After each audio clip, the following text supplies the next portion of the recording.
Bonjour à tous, bienvenue à notre méditation quotidienne. Alors aujourd'hui nous sommes dans la lettre de Paul aux Romains au chapitre 12 et nous allons nous arrêter au verset 8, mais je lis d'abord les 7 premiers versets de Romains 12, donc la partie pratique de cette lettre de Paul aux Romains, et je lis donc au verset 1. Prenez votre Bible et suivez avec moi. Je vous recommande donc, frères et sœurs, à cause de cette immense bonté de Dieu, à lui offrir votre corps comme un sacrifice vivant, saint, et qui plaise à Dieu, ce sera là de votre part un culte raisonnable.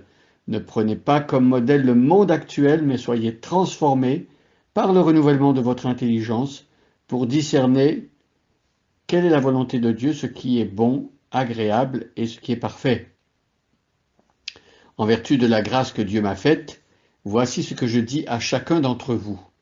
N'allez pas au-delà de ce à quoi vous devez prétendre. Tendez au contraire à une sage appréciation de vous-même, chacun selon la part que Dieu lui a confiée. Chacun de nous a dans un seul corps de nombreux organes, mais ces organes n'ont pas la même fonction.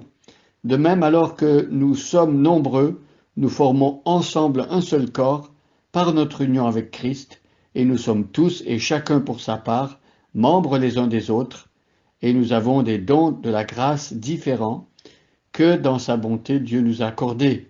Pour l'un, c'est la prophétie, et bien qu'il exerce cette activité conformément à notre foi commune.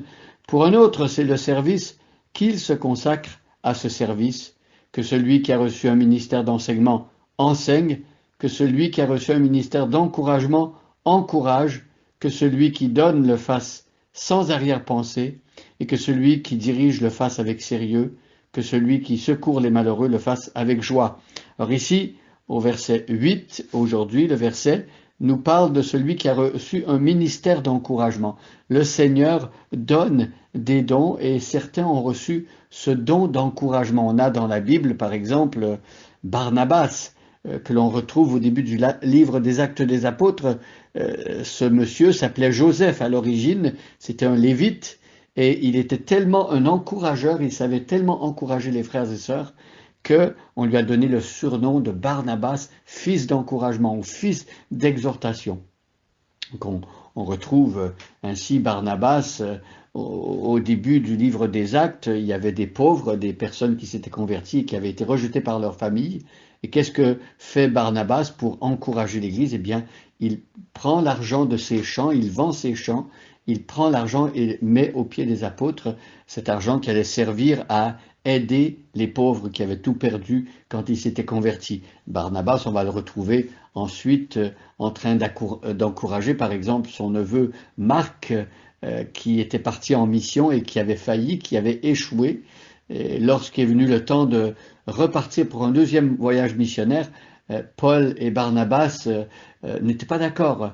Barnabas voulait amener Marc avec lui, son cousin, pour lui donner une deuxième chance. Paul pensait qu'il n'était pas prêt et il voulait que Marc ne vienne pas. Et donc Barnabas a encouragé Marc, il l'a pris sous son aile, il est allé à l'île de Chypre et Barnabas a exhorté, a encouragé donc Marc, qui est devenu ensuite celui qui a écrit le troisième évangile, l'évangile selon Marc. Vous voyez qu'il y a ce don d'encouragement que Dieu donne à son Église et voilà, ici l'exhortation, c'est que celui qui a reçu ce don-là, eh bien qu'il le mette en pratique, qu'il encourage effectivement les frères et sœurs, les personnes dans l'Église, afin que ceux qui sont découragés puissent trouver la force. Et donc, il est question de ce don d'encouragement. Ensuite, que celui qui le donne fasse sans arrière-pensée. Il est question ici de libéralité, de générosité. Il y a des personnes dans les églises qui ont ce don de générosité. Ils sont très généreux. Ils voient un besoin et tout de suite, ils ont envie de donner et d'aider. Et ça, dans les églises, c'est une grande bénédiction. Des personnes qui vont aider, par exemple, pour les missions, pour envoyer des missionnaires à l'étranger ou au loin comme auprès. Il y a des gens qui vont donner, par exemple, s'il y a un besoin pour acheter un bâtiment, pour payer telle ou telle chose dans l'église. Des personnes sont généreuses et vont donner. Et ça, c'est un don. Et l'apôtre Paul dit que celui qui a ce don-là, ben, qu'il ne se prive pas de bénir les autres en donnant, en étant généreux.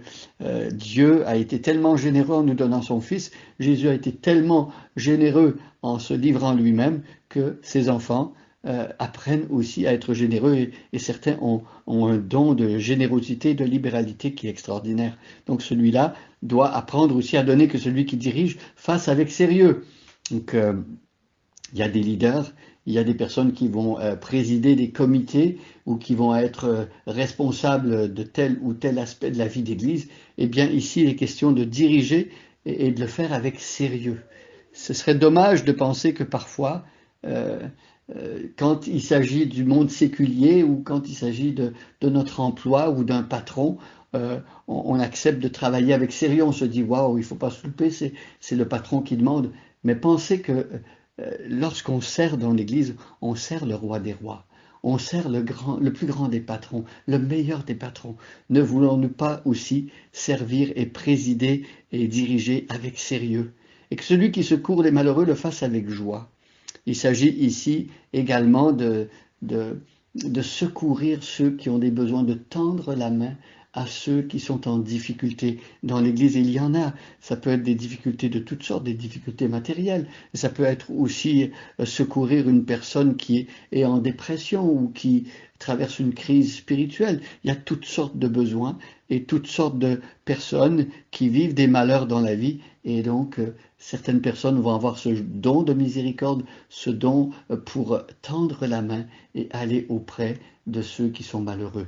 Et bien, ceux qui ont ce don-là, ici, encore une fois, l'apôtre Paul exhorte et encourage ces personnes à mettre à profit dans l'Église ces dons-là pour pouvoir bénir et aider ceux qui souffrent et ceux qui ont besoin. Vous savez, les dons se vivent en Église et tantôt c'est une personne qui a besoin d'être encouragée, tantôt une autre fois ça va être une personne qui est malheureuse et qui a besoin d'être secourue, une autre fois ça va être une situation où on a besoin de quelqu'un pour diriger. Et bien dans chacune de ces situations-là, on voit le verset 8 qui nous dit que bon, voilà, Dieu a pourvu dans son Église, il a donné des personnes avec des dons qui peuvent répondre à ces besoins. Donc, n'hésitons pas à s'avancer, à se rendre disponible pour servir Dieu avec les dons que Dieu nous donne pour sa gloire. Bonne journée à chacun et à chacune, et soyez bénis.